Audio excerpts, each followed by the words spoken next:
27 minutos sobre as 10 da noite. Tuco Cerviño, moi boa noite. Boa noite. Roberto Blanco Valdés, moi boa noite. Boa noite. Lourenzo Fernández Prieto, moi boa noite. Boa noite. Miguel Anxo Bastos, moi boa noite. Moi boa noite. Xosé Luís Barreiro, moi boa noite. Boa noite. Xavier Vence, portavoz nacional do Bloque Nacionalista Galego, moi boa noite. Moi boa noite. Bueno, moitas cousas que falar co señor Vence, incluídas a confirmación definitiva de que comparecerán as eleccións, as vindeiras eleccións europeas en compañía de Bildu.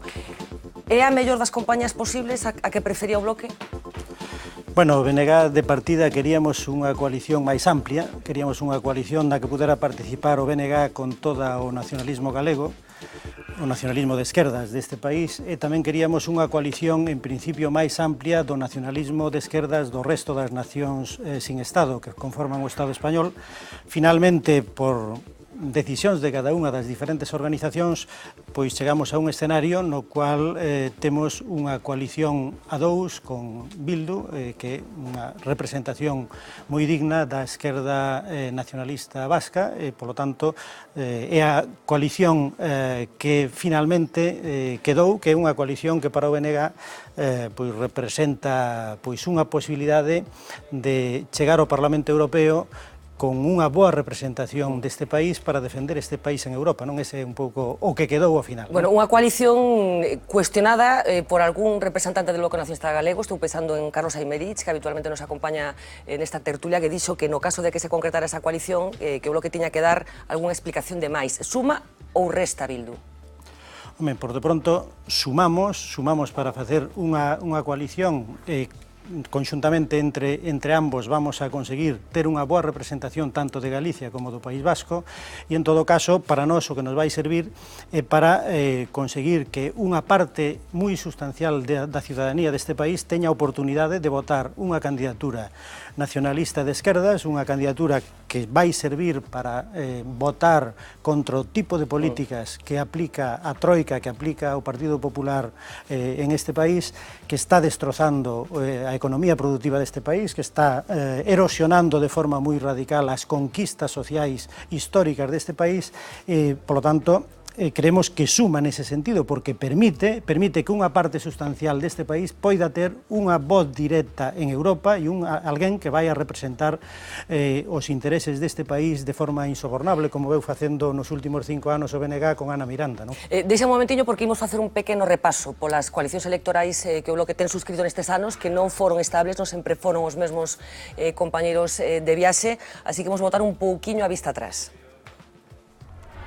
Tras varias voltas e negociacións, o BNG acode a cita electoral europea únicamente da man de Bildu. Por Euskadi Euskatuta. O Bloque fixo varios movimentos nesta carreira, primeiro coa outra gran formación nacionalista galega, a Nova, que fracasou. Non podemos supeditar a defensa dos intereses de Galiza aos intereses de outras forzas políticas estatais, non? O Bloque apostou entón polo que chamou unha gran coalición dos partidos nacionalistas de esquerdas, Bildu, Esquerra Republicana e Compromís. O desenlace a esa tensión non pode ser outro que a ruptura democrática das nacións en Estado. Ruptura que, moi ao noso pesar, parece que terá que ser unha ruptura unilateral. Pero esa entente foise disolvendo. En xaneiro, a dirección de Esquerra decide desmarcarse de Bildu. Desa coalición tamén se cae Compromís, que concorrerá con Equo. Tampouco lle damos unha importancia trascendental a cal sexa o noso socio. A dirección do Bloque abre a porta a un cambio hai hoxe unha semana. Digamos, unha delas é a de continuar en solitario con Bildu, pero tamén temos outras opcións en riba da mesa que valoraremos estos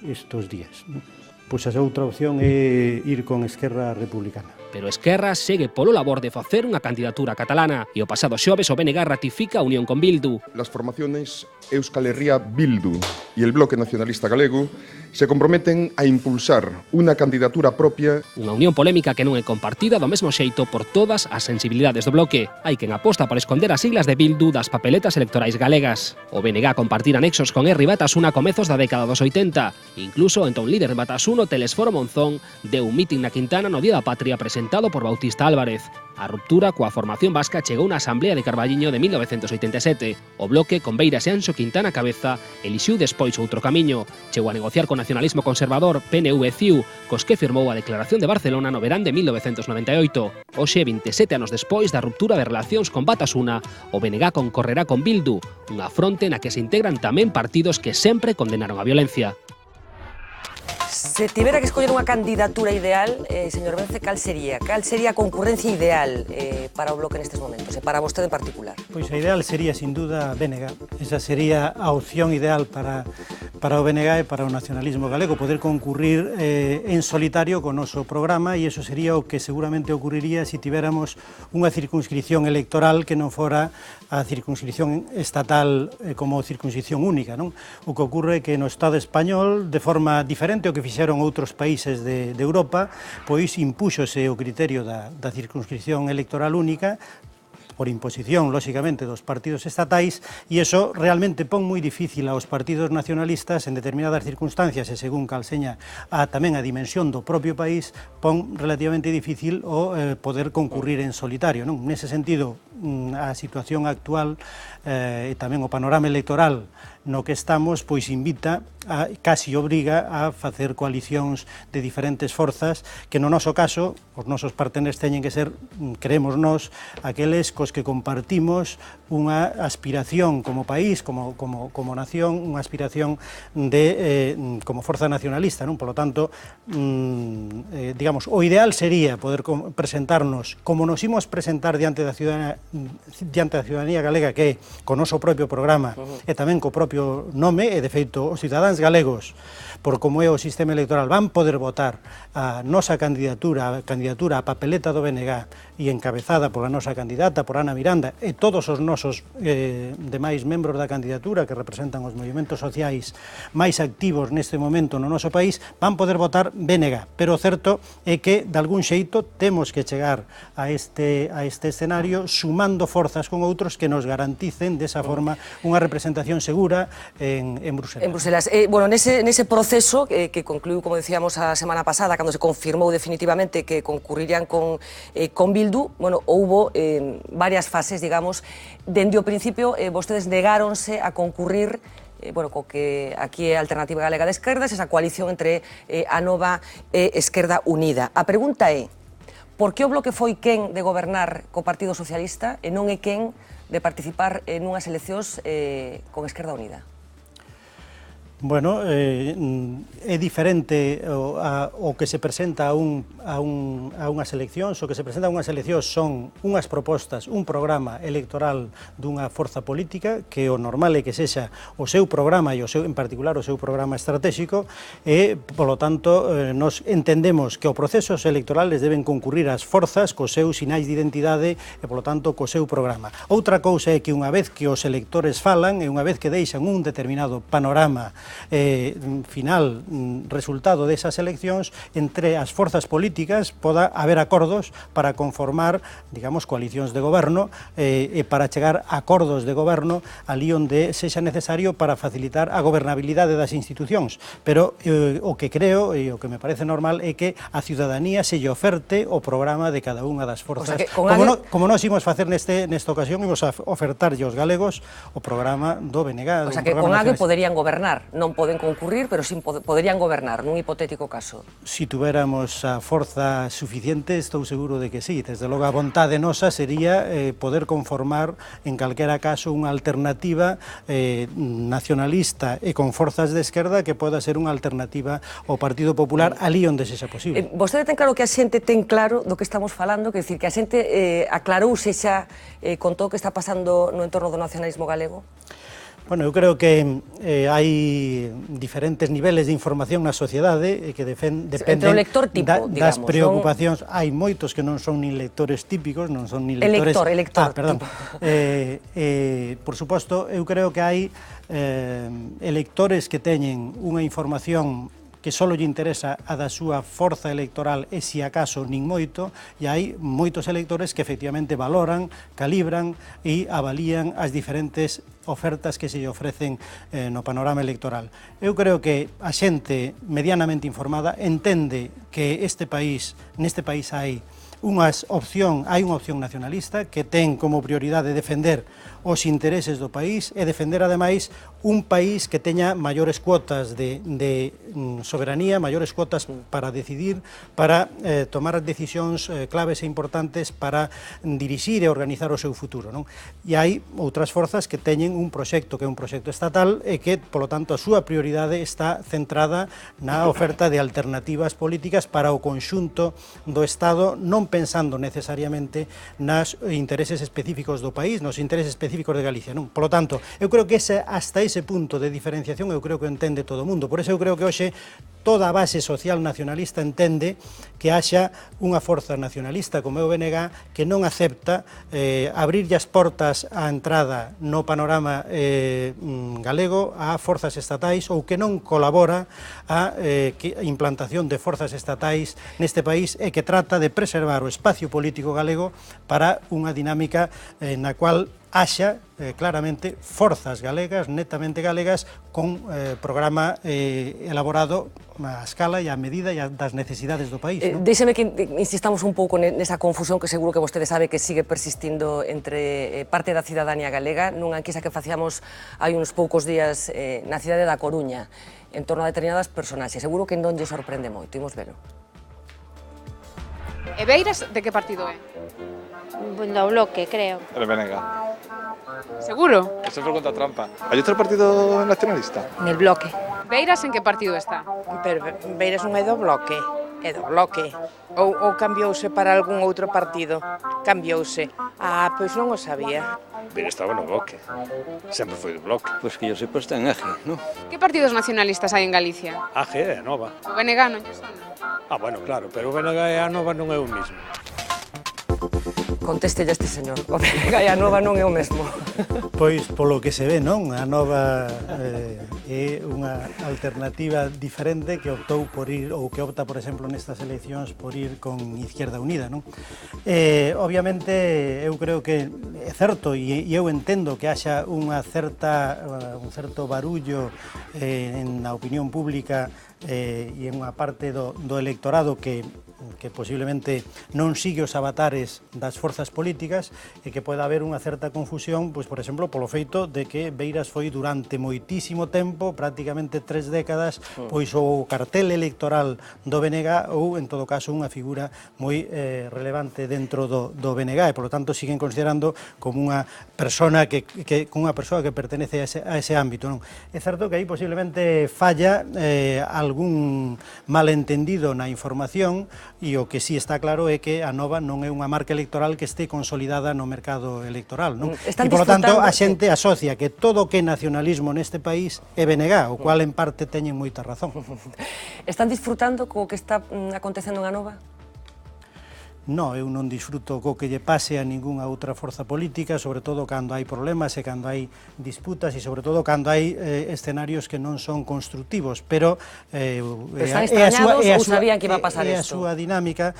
Bueno, sabemos que dentro do BNG pois houve unha dinámica de conflitos con algunhas persoas que agora están aí e que efectivamente non facilitaron o entendimento interno durante unha parte da súa vida dentro da... O sea, que están trasladando esas dinámicas, digamos, á nova organización? Posiblemente, pero en todo caso, xa digo, creo que aí se cruzan moitos máis factores, hai moitos máis sectores que están incorporados en esa plataforma política e, por tanto, tampouco non o coñezo en detalle, non coñezo os seus interiores.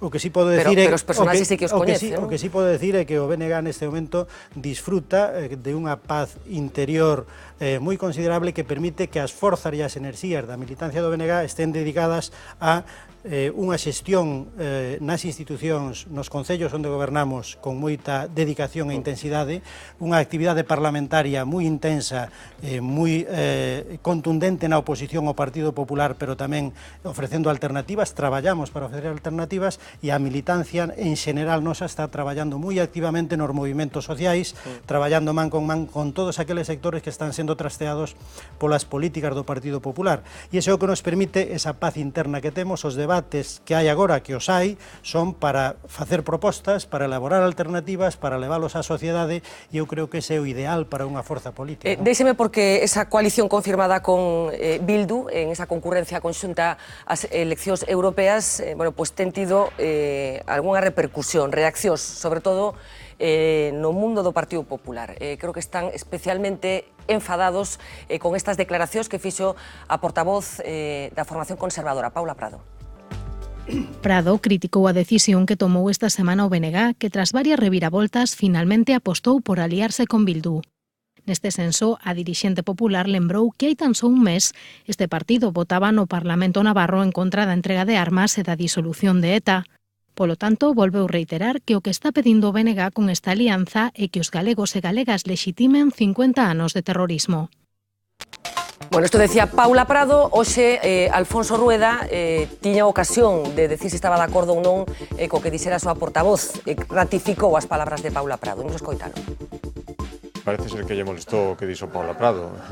Paula Prado, como voceira do Partido Popular, fixe unha reflexión que seguro que comparte moita xente. Si eles están tranquilos coa elección que fixeron e sendo acompañados por un partido como Bildu, todos sabemos o que significa Bildu, as cosas que defende Bildu, pois entón, ala eles, que se lles diga e se poña en manifesto, creo que non debería molestar e se son capaces de explicar que fan coaligados con Bildu. Se non son capaces, pois entonces é cando empezan as suspicacias e o querer botar balones fora. Que lle parece, señor Vence? Bueno, pois afortunadamente non todo o mundo no Partido Popular é deste jaez, non? Efectivamente, eu escoitei hoxe polas mañás unhas declaracións do portavoz parlamentar que decía unha valoración que me parece moito máis sensata e ponderada.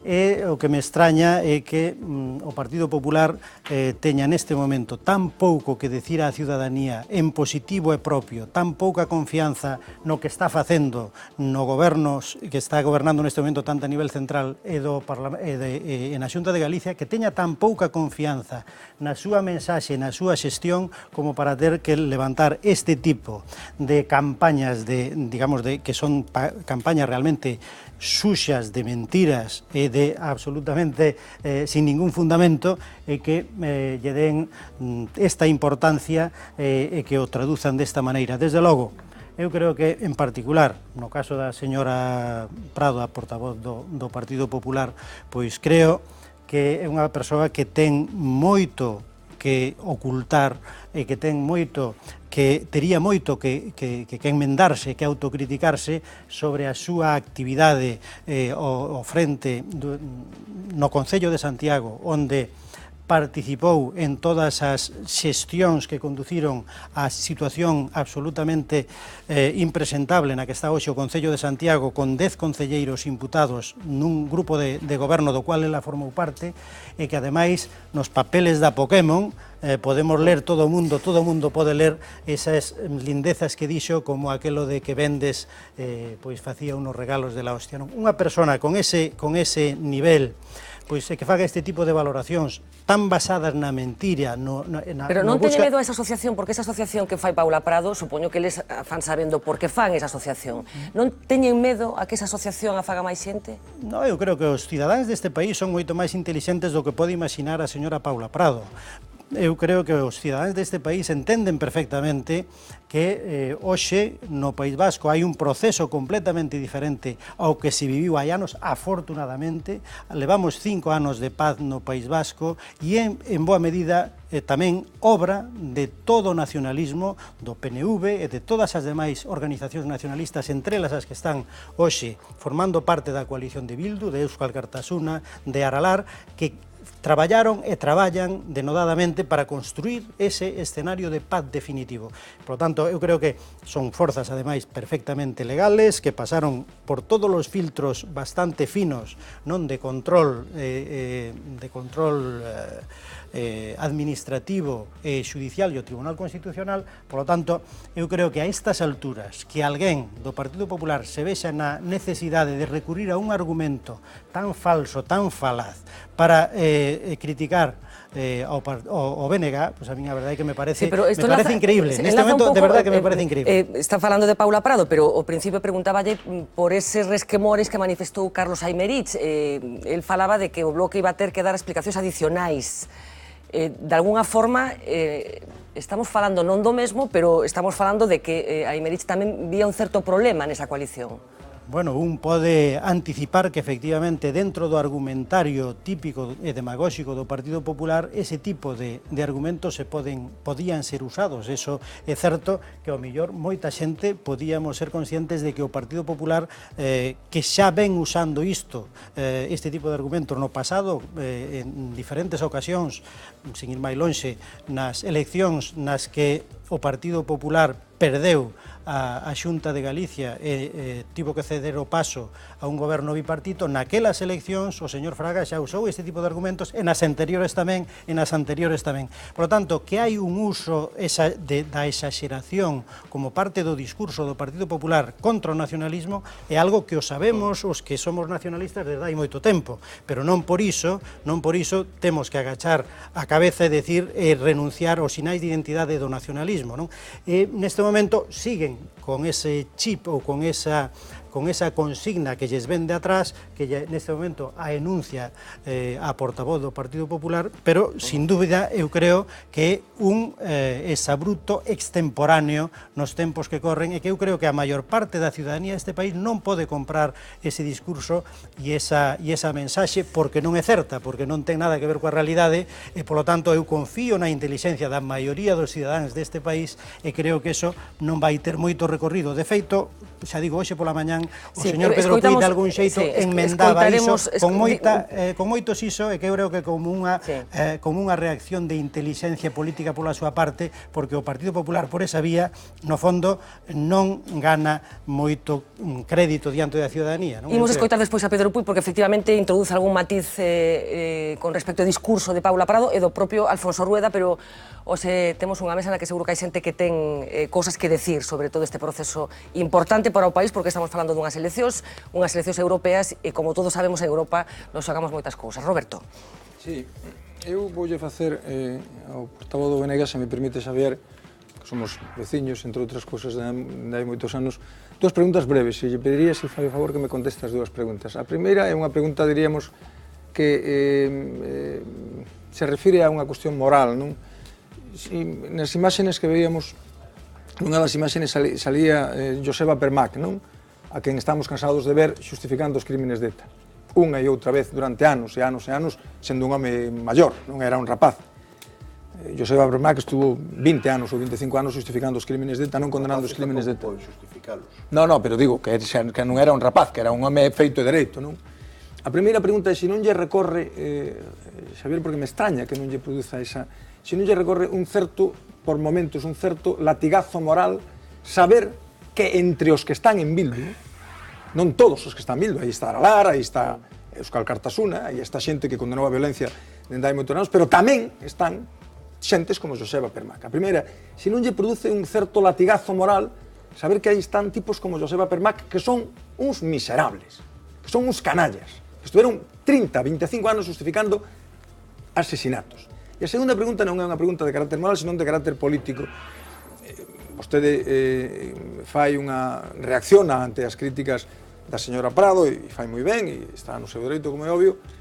A pregunta é, olvidémonos do Partido Popular, que efectivamente fai esa campaña e a utiliza como lle dá a gana, non induce a ningunha reflexión no BNG, e a vostede en particular como portavoz do BNG, o feito de que o Partido Socialista, que non é o Partido Popular, co que gobernaron, co que volverán a gobernar, se algún día gobernan en Galicia, porque non hai ninguna posibilidade de que cheguen a gobernar solos no que se prevé a medio plazo, non? Polo menos a medio plazo, non lle induce a ningunha reflexión o feito de que o Partido Popular, o Partido Socialista, non o Partido Popular, o Partido Socialista, prohibira a Comisión Executiva Federal do Partido Socialista, prohibira aos seus militantes en Navarra presentar unha moción de censura que salir adiante cos votos de Bildu. Eso non é o PP facendo campaña, introducindo, é un partido que está nas antípodas ideolóxicas do PP e que, sin embargo, prohíbe, insisto, prohíbe. Eu estaba en Navarra ese día, justamente ese día estaba en Navarra, no Parlamento de Navarra dando unha conferencia. Non lle produce as dúas cuestións. A primeira cuestión que é a cuestión moral, que eu supoño que algún rechazo lle producirá estar con tipos como Permac, non? E a segunda, se non lle induce a ningunha reflexión ao feito de que o Partido Socialista, insisto, diga, de ningunha maneira queremos ir a ningún sitio con esta xente. Eu teño perfectamente claro, desde sempre, e o BNG como organización tamén, que a violencia non é lexítima como instrumento da loita política. Non teño ninguna dúbida, Javier. Eso foi así sempre, e agora, por suposto, creo tamén que a violencia formou parte desta sociedade en diferentes momentos, non? Tuvemos un presidente da Xunta durante moito tempo que participou de altos cargos de ministro, etc., dun réximen que non se caracterizou precisamente por ser unha hermanita da caridade no tratamento dos adversarios, non? Que deixou moitos mortos detrás e que mesmo no período de mandato de Fraga ocurriron moitas mortes que el xustificou plenamente. Ben, eu sempre acreditei cando esa xente renunciou aos seus métodos e sempre acreditei en todas aquelas persoas que asumiron a partir dun determinado momento da súa vida que formaban parte da vida democrática e que traballaban dentro das institucións democráticas e que eran capaces de respetar o adversario, non? E iso hai que admitirlo a calquer persoa, e o mundo, por desgracia, non sempre é un mundo de rosas, non? Non lle pregunto eso, señor Claro, Lorenzo. e entón a cuestión é, eu teño moi claro, e creo que todos os meus compañeiros o teñen tamén, que a violencia non pode ser aceptable e que é unha forma de loita que pode ter obxectivos políticos, pero que non é en absoluto legitimable. Agora, eu tamén entendo que a xente pode enmendar e pode mellorar, e o que hai é que favorecer esa mellora e esa enmenda e esa corrección. E teño perfectamente claro que o mundo a Berchale hoxe decidiu, xa hai moito tempo, emprender unha senda estrictamente política de loita nas institucións, e neso está traballando, está ademais dando pasos de forma moi valente, unilateral, eliminando todos os restos e os flecos que quedan desa decisión que adoptaron xa hai moito tempo de abandonar calquer tipo de violencia. Por lo tanto, eu creo que todas as persoas que en algún momento puderon ter algún tipo de vínculo con aquel mundo, todo o mundo ten dereito a enmendalo. Chamemos as cousas por seu nome, Xavier. Sí, igual que houbo xente que estuvo en outros ámbitos, en outros frentes, e chega un momento en que pode asumir que forma parte da vida política, institucional e democrática e é respetuoso cos diferentes. Por lo tanto, eu creo que ninguén, e non fai falta ser cristiano para admitir a emenda e o dereito á emenda de calquer persoa, non? E, por lo tanto, hai que ser respetuosos coas posicións que teñen, e cando colectivamente se expresan, ademais, coa claridade que hoxe se expresan por parte de todas estas organizacións, non só de rexeitamento, sino de condena explícita da violencia, pois eu creo que hai que darlle tamén un crédito a xente que asume esa ruta, e que non asume agora, sino que o leva asumindo desde moitos anos. Por lo tanto, xa ten demostrado que está noutra etapa, noutra viñeta, noutra etapa da súa vida. E, desde logo, hai moita xente en Bildu que leva loitando contra a violencia boa parte da súa vida, ou que dedicou grande parte da súa vida a loitar contra a violencia, non? Por lo tanto, eu creo que hai que deixar de facer ese tipo de exercicios como se pudéramos, digamos, facer unha condena para sempre de todos, e ademais atribuíndolle a todos as historias particulares de persoas e de individuos moi singulares. Esa reflexión política, Xavier, é perfectamente compatible con que un sinta que sentarse con Joseba Permá, que é algo que lle apetece ou que non lle apetece. E a min particularmente non me apetecería sentarme con Joseba Permá para nada. Eso é perfectamente compatible con todo o que acaba de decir vostede. A vostede apetece... Bueno, gusta Joseba Permá. Eu non tuve a ocasión, porque non lle cadrou, de estar sentado ao lado do señor Fraga. Estaba nas miñas antípodas políticamente, e non me merecía ningún aprecio nese sentido, pero tamén son consciente de que se me tocara estaría sentado ao seu lado sin ningún problema, no? E iso eu creo que forma parte da normalización da vida política en países que pasaron por situacións traumáticas e que afortunadamente están superadas, e definitivamente superadas. Entón, tratar de manter un discurso político, como están tratando de manter neste momento algún portavoz do Partido Popular, basado en ese tipo de cuestións, eu creo que é absolutamente impresentable. Yo do PSOE de Navarra, o PSOE de Navarra, que tamén son do Partido Socialista, querían chegar a un acordo con Bildu para poder, entre outras cousas, sacar do goberno de Navarra a un goberno corrupto encabezado pola señora Barcina. A razón pola cual o PSOE central non lles dá o visto bon para poder facer esa operación e esa moción de censura á presidenta de Navarra claramente comprometida en casos de corrupción, é algo que saberán moi ben en Madrid porque o fan, pero desde logo os do Partido Socialista de Navarra queren facer iso, e posiblemente o que ocurra como consecuencia deste non do PSOE central o Partido Socialista de Navarra é que despois das vindeiras eleccións en Navarra, moi posiblemente o presidente de Navarra sexa o señor Pachi Zabaleta, que é membro de H. Bildu. Esa é unha posibilidade. Bueno, polo tanto, vamos a situar as cousas no seu sitio. Eu creo que, desde logo, que o Partido Socialista sexa refén dun discurso do Partido Popular, non, de que como quere preservar a súa presidenta de Navarra a cualquier precio, aínda mantendo a situación de corrupción, pois que presione o PSOE e lle faga esta campaña sucia para dicirlle non che se ocurra chegar a un acordo con Bildu en Navarra para cambiar de goberno, que o PSOE o faga non quere dicir que todos os demais sexamos iguales que o PSOE, non? A ver, Xosé Luis Barreiro. A ver, hai algunhas cousas que non se poden evitar, e é que as inercias políticas funcionen como funcionan.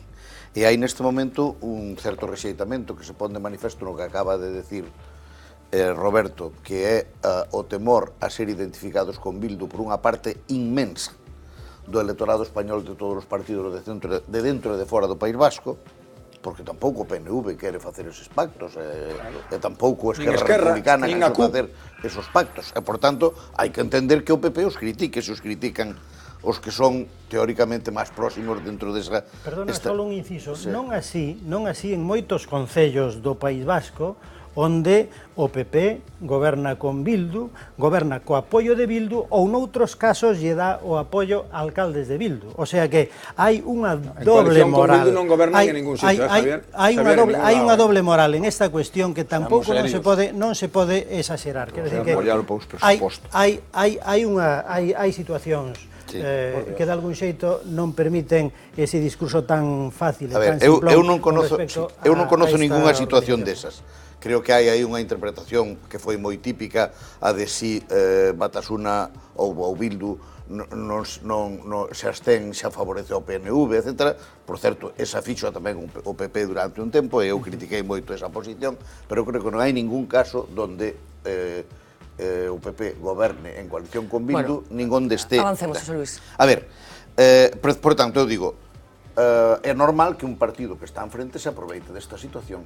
Vos, cando facedes un discurso no Parlamento, inmediatamente empezades a buscarlle as identificacións ao PP, unhas veces coa extrema dereita, outras veces con Merkel, outras veces cos franquistas, e teñen que aguantar ese proceso. Onde vai Franco, verdad? É onde están toda a distancia dos gobernantes do con Franco, e daí seguides chamando franquistas cunha tranquilidade extraordinaria. E, por tanto, estamos no eido político, e, por lo menos, hai que admitir que onde as dan, as tomen. A segunda cuestión é enormemente importante rexeitala ou destacala en función dunha cousa que dixeches, que estar contra o nacionalismo por esta coalición. Non é certo, ninguén está aquí contra a Esquerra, nin está contra o PNV, nin está contra a CIU, nin está contra os pactos que fixeron outras forzas de aquí con forzas nacionalistas. É ese caso exclusivamente. Por tanto, non ten nada que ver coa cuestión nacionalista. Hai partidos aquí en Galicia que fixeron unha coalición co PNV, creo recordar que con CIU, e ninguén fala deso. O propio Bloque. Bueno, non, pero digo xa... Pero o momento no que se dixo exactamente o mesmo do que se está dicindo agora, exactamente igual. Sí, exactamente igual. Vamos a ver, antes de que o Bloque fixera coalicións co PNV, eu xa fixera para as eleccións europeas, se mal non recordo, do ano 89, ou elección no ano 89 ou 88, no 89, e fora en coalición co PNV, non pasou nada, ninguén dixo nada. E, por tanto, eu creo que non é ese o problema.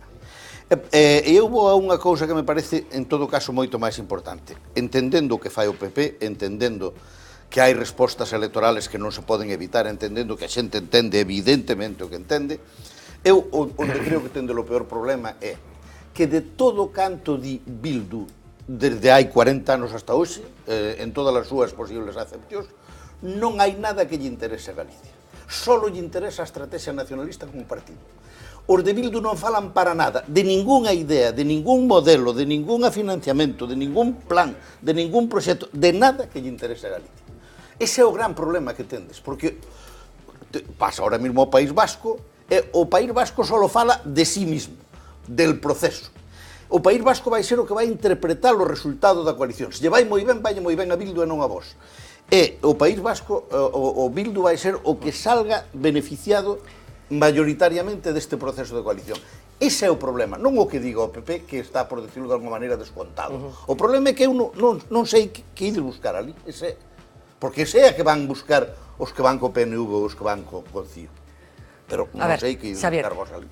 Nos non imos buscar nada ali, igual que eles non veñen buscar nada aquí. Aquí en Galiza, a oferta que facemos para os galegos non é unha oferta nin a de Bildu, nin Bildu se ven a presentar a Galicia. En absoluto, nos ofertamos aos galegos un programa, que é o programa do BNG, e con, ademais, o aval dun traballo feito, dun traballo fantástico feito en Bruselas, onde fomos os únicos que soupemos defender con valentía os nosos sectores productivos, como no caso da negociación da PAC, onde fomos os únicos que erguemos a bandeira da agricultura atlántica e da gandeiría deste país, onde fomos, cando se negociaron a política pesqueira e os acordos pesqueiros, fomos os únicos que soupemos defender os intereses da nosa flota cefalopodeira, da nosa flota do cerco. Fomos os únicos que en Bruselas fomos capaces de erguer a voz para defender que este país, que Galicia podía ter ou debía ter, un gran porto que formara parte do primeiro nivel das redes transeuropeas de transporte, e así seguido.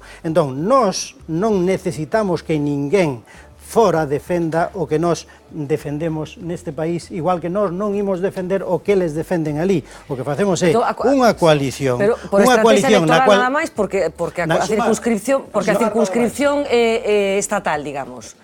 Coincide co Estado, é por eso nada máis. Obviamente temos a necesidade de sumar votos para conseguir unha representación importante deste país para defender este tipo de cousas en Bruselas, e iso é a ganancia de Galiza, esa é a ganancia do nacionalismo galego nesta coalición, é poder defender de xeito inequívoco os intereses de Galiza, desta ciudadanía, ademais defender unha Europa diferente, que neso sí que compartimos un obxectivo con todas as forzas nacionalistas. Se sacades un solo repartido los cano no tempo ou non? Perdona, deixame que remate o meu argumento.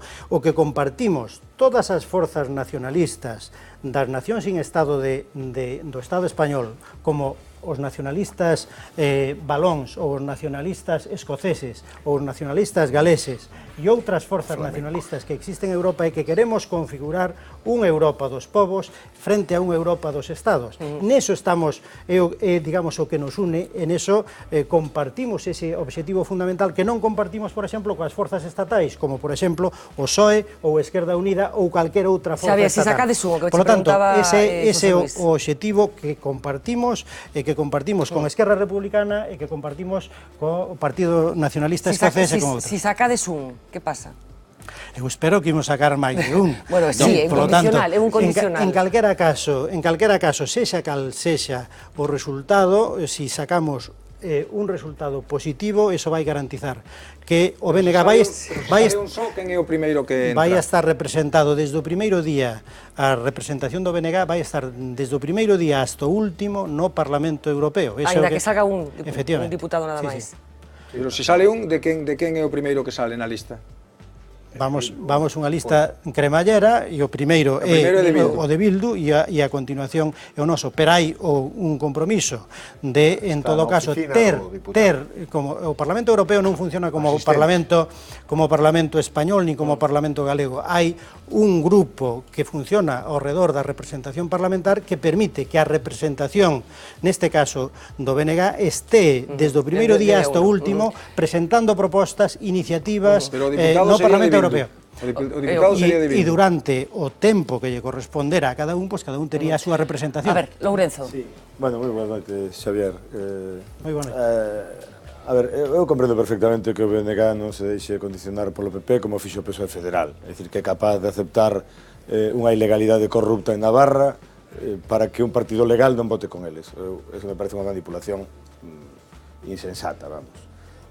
Criticable, ademais, porque favorecer a corrupción indirectamente. Pero dito isto, eu, en todo isto, hai unha pregunta que me fago, non? E é por que este xiro? É dicir, por que, aquí se decía, é dicir, o BNG foi só, tempos aqueles, non? E sacou o primeiro eurodiputado galego con a inscripción estrictamente galega, despois foi con CIO e co PNV, despois foi con ERC e funcionou ben. É dicir, Ana Miranda foi eurodiputada co seu escano nestes últimos anos, fixe un magnífico traballo que ti explicabas agora, efectivamente, unha persoa pola que eu teño unha aprecio máis especial, non? Por eso quero decirlo tamén. Pero de pronto, esas condicións que se garantizaban con ERC, abandonase ERC, hai esta peripecia, e a sensación que un ten, e eu pregunto desde ese punto de vista, porque sigo sin entendelo, é que, ao final, o BNG vai con Bildu porque lle cadrou. É dicir, non porque fora unha decisión nin táctica, ni moito menos estratégica, sino que hai un cambio, unha mudanza de parella, nunha lógica que, efectivamente, exixe, salvo aqueles bons tempos do nacionalismo galego que permitía atreverse, hoxe ningún grupo nacionalista se atreve, e, por tanto, hai que buscar parella. E nesa búsqueda de parella, abandónase a última e se colle outra. E iso que, independentemente de calquera outra consideración, eu non acabo de entender cal é a razón. A ver, por favor, Xavier, brevemente as respostas, de verdad, porque estamos... Solo relativamente hai cambio, no sentido en que nas anteriores eleccións europeas o BNG foi nunha coalición que era Europa dos Povos, na cual iba Euskal Kartasuna, Aralar e Esquerra Republicana de Cataluña. Neste momento seguimos con Euskal Kartasuna, Aralar, que forman parte da coalición Bildu, e o que ocorre é que Esquerra Republicana de Cataluña, por algo que moi ben seguramente entende e entende moita xente, é que Cataluña está vivindo un proceso de maduración do proceso soberanista de cara a consulta e cara a independencia do país, que leva a unha dinámica diferente a que temos nós no noso país e que, polo tanto, fai que Esquerra Republicana de Cataluña priorice o que é a conformación dunha candidatura catalana. Foi por descarte, finalmente, entón? No, ocurre que nos expliquei no principio, nos formulábamos unha coalición a tres do nacionalismo catalán, do nacionalismo vasco, e nos, ao final, por esta razón que estou explicando, e entón continúa con... Que non é tampouco por ningunha razón especial con respecto a ninguna das organizacións, sino que respondendo a unha estrategia dun momento especial que vive, sin duda, todos os que estamos aquí o comprendemos, en Cataluña, e que fai que vaya, que se descolgue da coalición. A ver, pero é o único factor de cambio que existe en todo este proceso. Por lo demais, nos seguimos entón ca folla de ruta que tiñamos establecida de partida, non? Eu penso que nesta coalición quen gana é Bildu, como ben dicía o profesor Barreiro, non só polo resultado que leve en Euskadi, que pode interpretarlo, senón porque consigue unha parella de baile. Era un partido que tiña moi difícil integración no resto do encaixe, e creo que este positivo contribuye a integración del. Eu non son tan crítico así con este tipo de pactos. Eu creo que o BNG perde, pero el consigue un partido que é un partido de orden, o BNG é un partido de orden, un partido que goberna concellos importantes, que goberna deputacións, un partido que está no Parlamento Español, un partido que ten representación autonómica forte, é dicir, contribuye a integración e contribuye a moderar a Bildu. O BNG non sei se ganará tanto. Solo gana unha cousa, que pode salir. É dicir, eu creo nesa opción o que veo, porque a alternativa é que non salga, que a alternativa é dicir, bueno, pues presentámonos só testimonialmente, quedamos moi dignos, pero non sale, e desta forma é unha cosa que pode sair, e neste aspecto é positivo. Eu creo que a medio prazo, en cambio, pode perjudicarlle, que a imaxe é negativa. Pero depois tampouco son tan radical con isto, eu estaba lembrando agora o caso de ETA político-militar, integrouse perfectamente no PSOE, e incluso algúns como Mario Naidía, que eran moi españolistas ao final da súa vida. 1000 mortos antes. ETA político-militar integrouse 1000 mortos antes. Sí, 1000 mortos antes, pero integrouse... Que non é o mismo 1000 mortos antes que 1000 mortos despois. Pero vamos a ver, esa xente está aí. Importante, Esa xente está aí. Eu doulle benvida a que abandonen a violencia dunha vez. Sí, non, eu tamén, claro, por suposto. Habrá algún día que tendrá que irse integrando no mundo. A ver, yo non sei se Xavier Benz está moi de acordo con o bloque, un partido de orden, creo que decía Miguel Ángel. Ao final chaman a un calquera cousa. O que está claro é que somos... Con xente que está no Fusdei e todo. En Bildu hai xente do Fusdei e todo. Sigamos de goberno. O que teño claro é que o BNG... A ver, brevemente, por favor. O que está claro é que o BNG é un partido serio, é un partido que cumple os compromisos, é un partido que ofrece alternativas de goberno e é un partido, sobre todo, unha organización que defende a este país por enriba de todo. E o que ganamos nesta coalición, quen gana é Galiza, quen gana é garantizar unha representación segura deste país para defender os intereses dos sectores productivos, da sociedade, dunha parte parte sustancial deste país que loita contra as políticas da dereita, contra as políticas da troika, e que defende un futuro diferente para este país e que defende unha Europa diferente. Bueno, pois o que gana, desde o meu punto de vista, é justamente Galiza.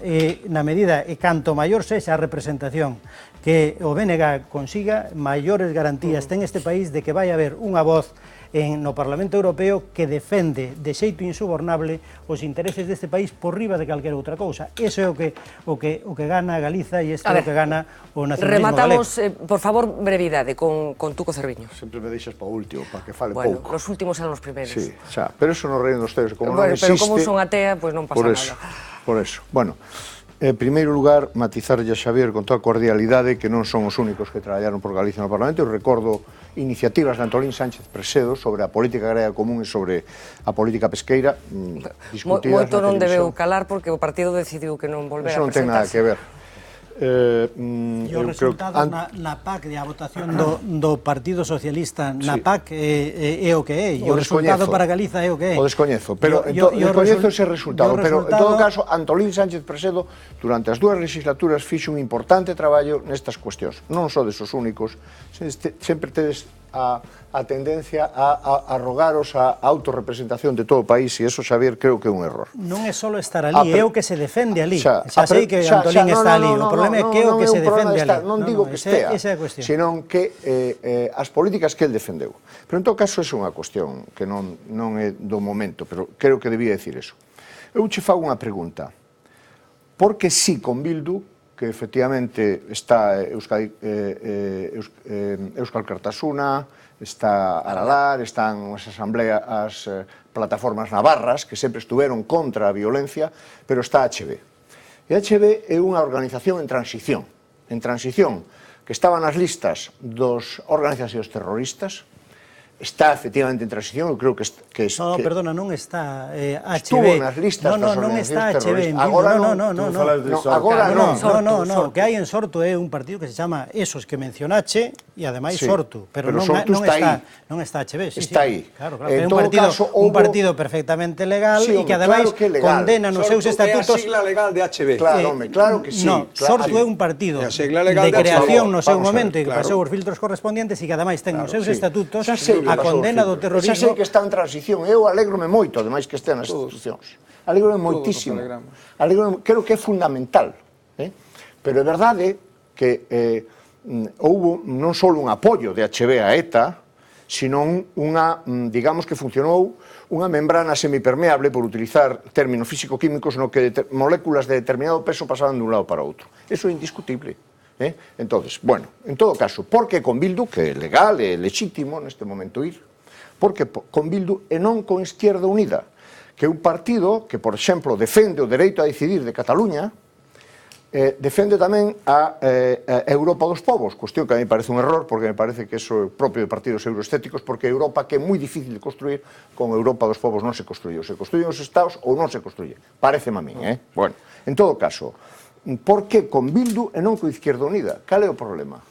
Bueno, a primeira cuestión é que a Europa dos Estados está sendo un fracaso e eu creo que unha das alternativas precisamente para a Europa do futuro e para que sexa viable Europa é que haxa un proceso de descentralización e que facilite a cohesión de Europa, que permita que Europa sexa realmente un proxecto de futuro. A Europa actual, coa configuración actual, está abocada ao fracaso. Entón, nese sentido, eu creo que unha Europa con unha diversidade nacional interna recoñecida, como é o proceso, por outra parte, que se está dando, porque non é nada que seña simplemente un desideratum. Neste momento hai procesos soberanistas en marcha que responden precisamente á lógica de que a Europa de estados descentralizada, de estados menores descentralizada, é unha Europa moito máis cohesionada e viable que esta Europa actual. En eso están en Escocia, neso están en Escocia.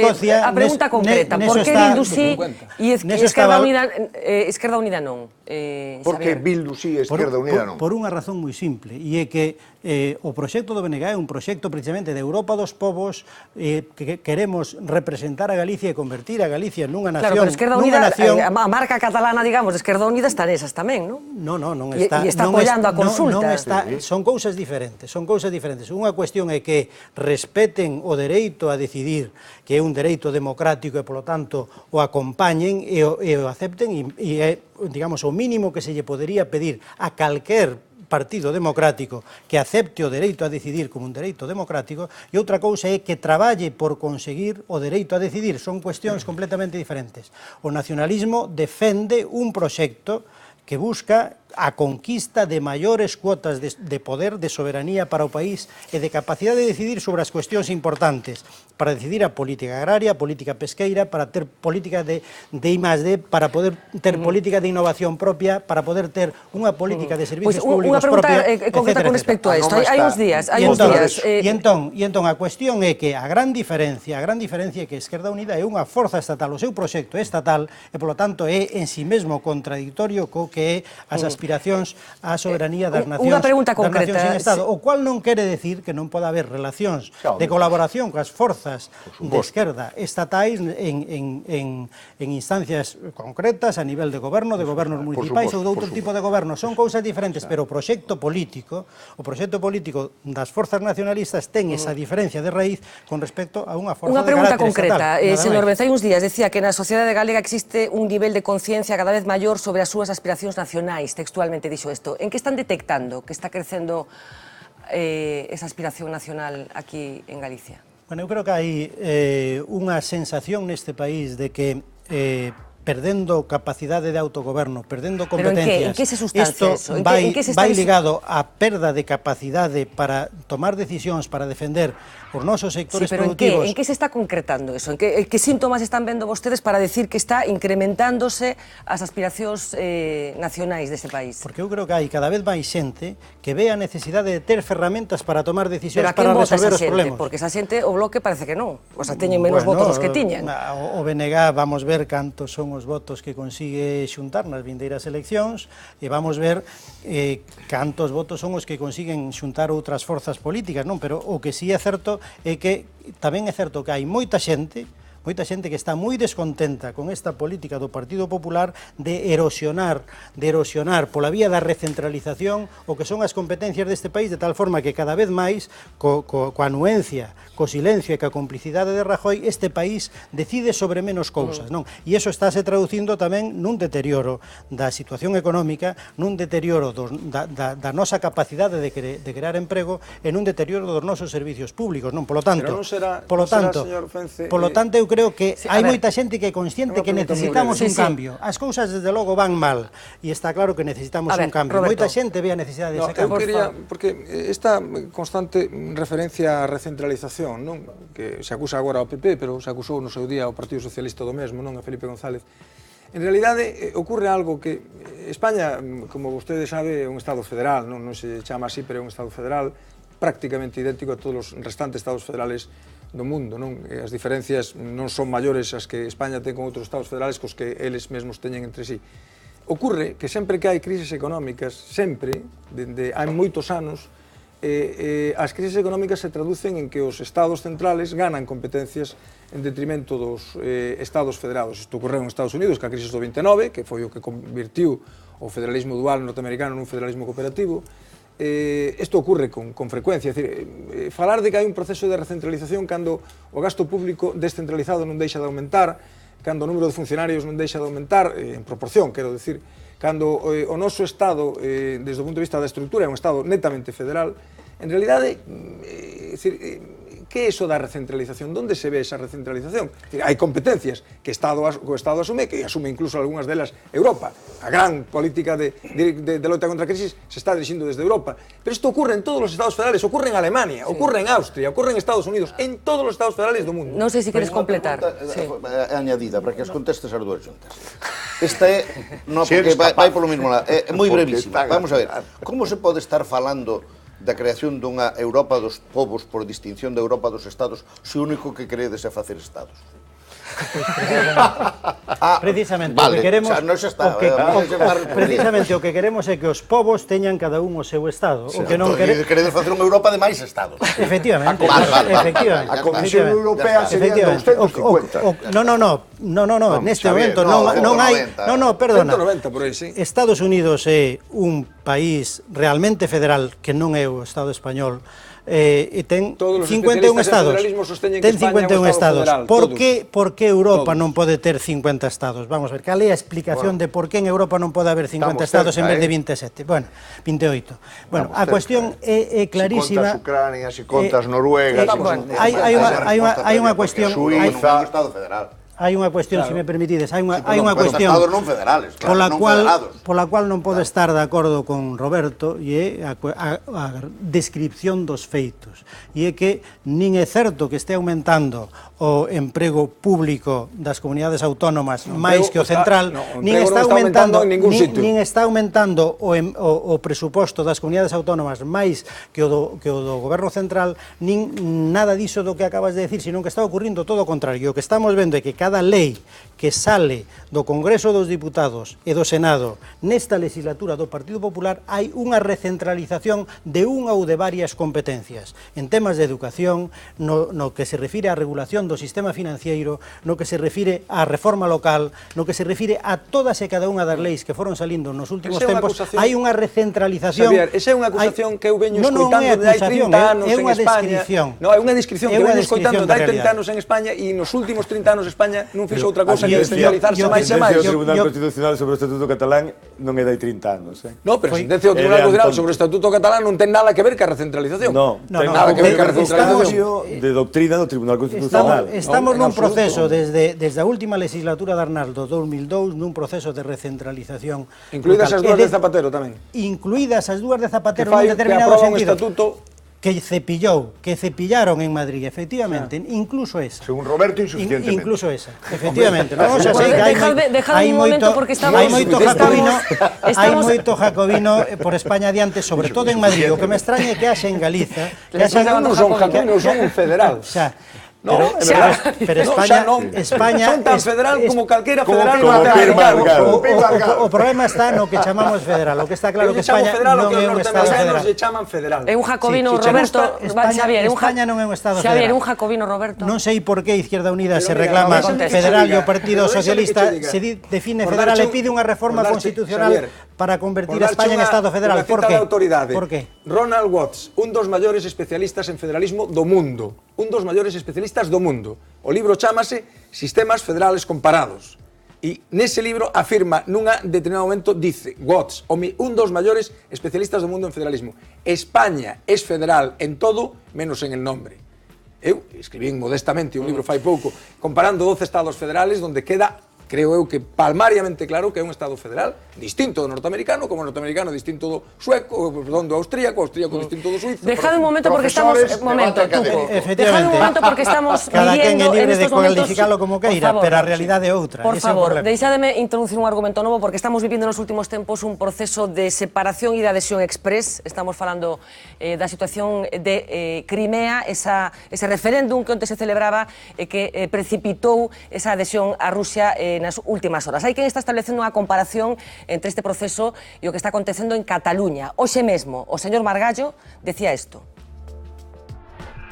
Y lo que se ha dicho aquí es que nadie puede, en derecho internacional, reconocer el referéndum que hubo ayer, fuese cual fuese, y ha sido muy alta la mayoría que ha votado por la secesión de Ucrania como primer paso a la anexión, simplemente porque viola la Constitución. Por tanto, el paralelismo es absoluto.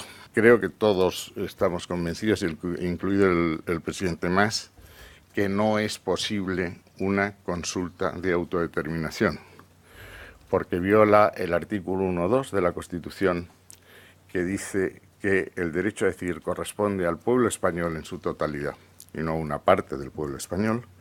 Y en segundo lugar, porque el artículo 2 habla de la unidad, indisoluble unidad de la nación española, patria común indivisible. Eso, el gobierno no es que no quiera, es que simplemente no lo puede poner a consulta. Bueno, García Margallo decía hoxe isto mesmo, contestando en parte algo que decía Artur Mas onte domingo, dicindo que, bueno, o proceso podía ser con carácter unilateral chegado un caso. Imos escoitalo. Respecte a la declaració unilateral, jo crec que no és el millor marc tampoc. No és el millor marc. Ara, la pregunta que jo m'he fet algunes vegades és: aquesta és una opció que l'hem de descartar al 100%? I la meva resposta és que no. Al 100% no la podem descartar. No l'hem d'anar a buscar.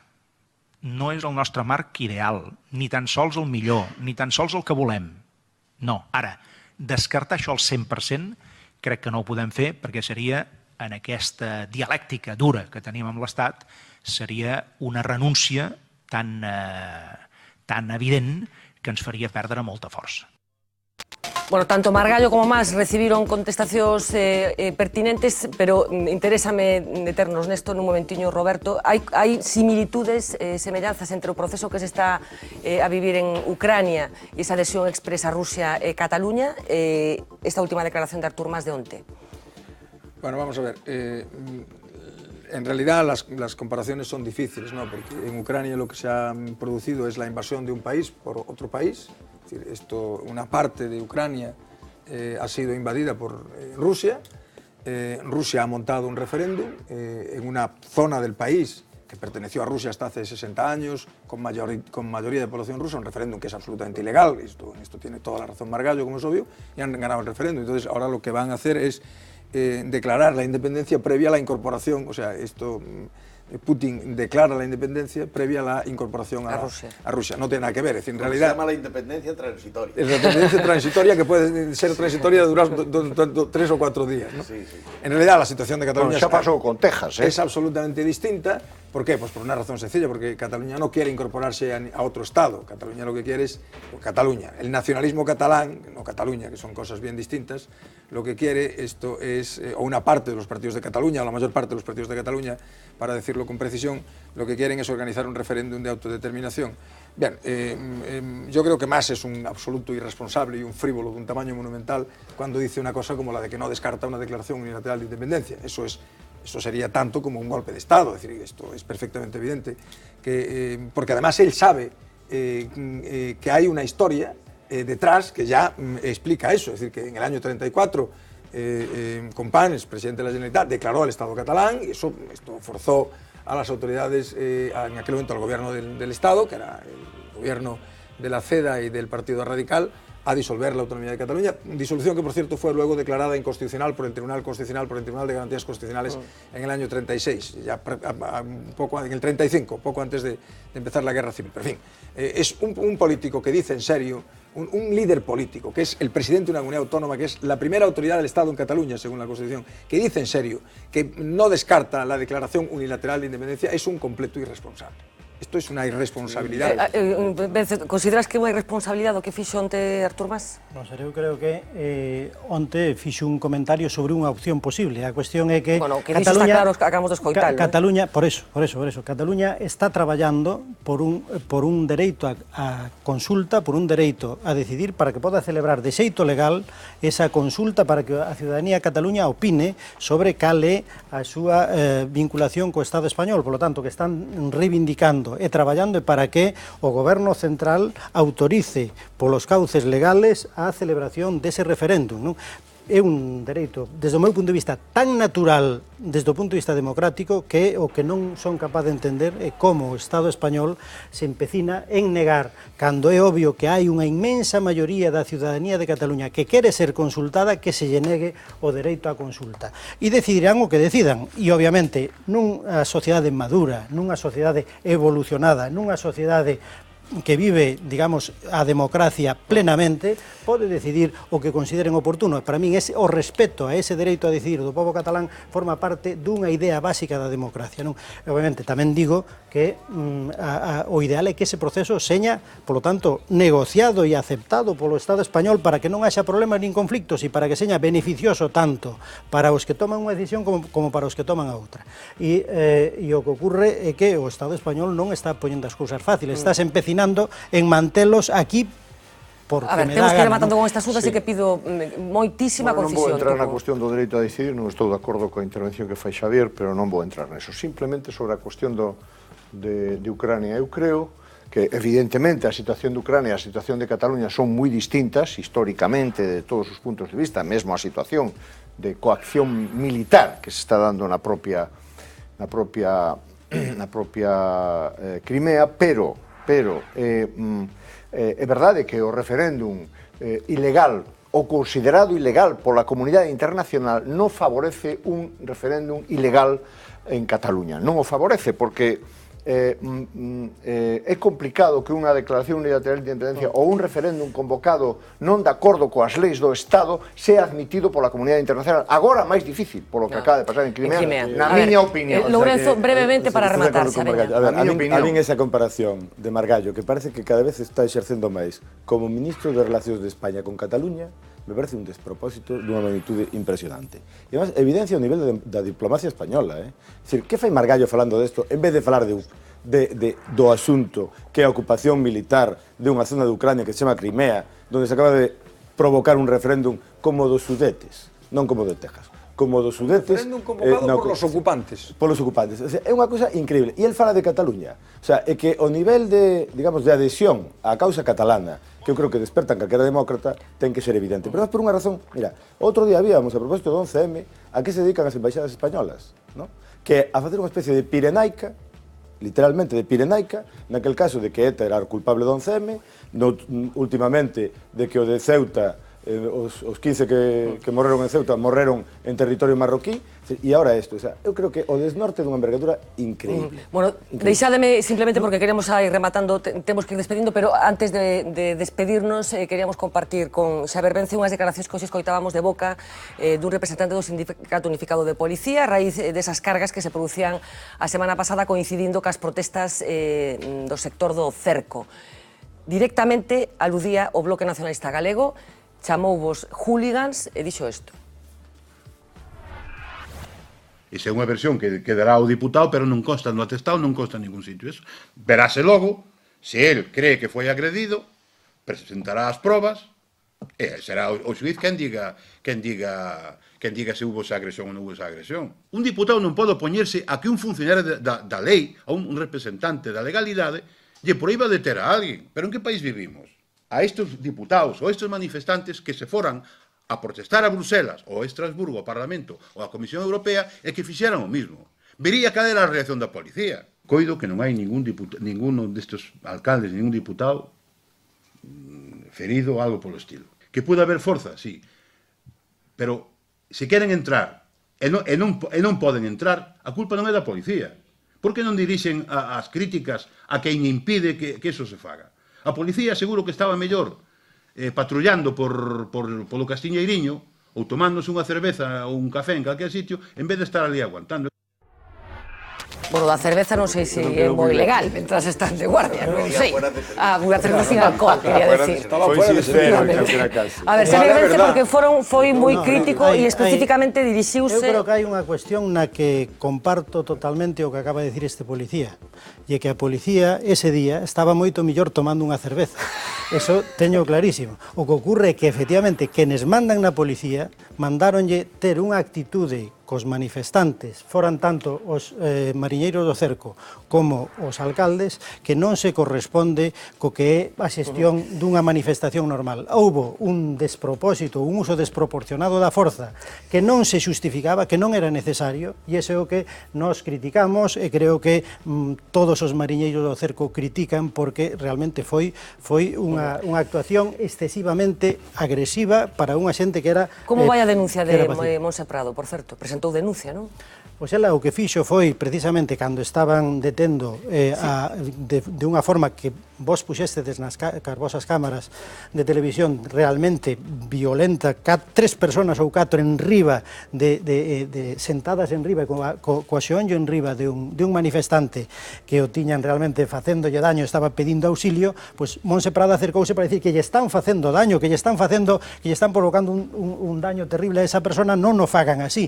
Acercouse e recibiu viviu ela, non? Bueno, pois eu creo que eso dignifica a labor desta persona, desta diputada, porque efectivamente estaba vendo cometer unha injusticia diante dos seus ollos e reaccionou como debe reaccionar unha persona simplemente sensible ao dolor Hai alleo. unha certa competición por parte do representante dos policías entre a violencia que exerce a policía de outros países a que exerce aquí en España. En fin, Xavier Vence, que moitísimas grazas, teremos ocasión de seguir falando deste asunto antes das próximas eleccións. Moitísima sorte. Pois moitas gracias polas dúas cousas. Imos facer unha pequeniña pausa publicitaria e a volta falaremos de máis cousas, incluído ese episodio chusquísimo que ten que ver cun señor que seguro que lle sona de nome, Antonio Tejero.